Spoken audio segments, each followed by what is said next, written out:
somebody. So, ito na yung chicken, guys. Perfect for today's video. Oh.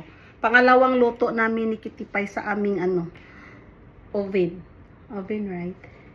Yeah, see? Grill. Yeah. Grabe ang sarap nito. Lutong na lutong yung yung what's this. O, Madam Chai, hindi na kita bibitinin ngayon, no?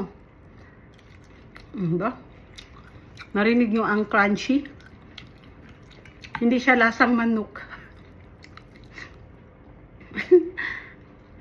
Hot. Yan ha. Brown rice. Diet kami ngayon.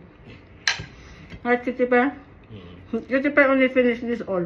No, I will.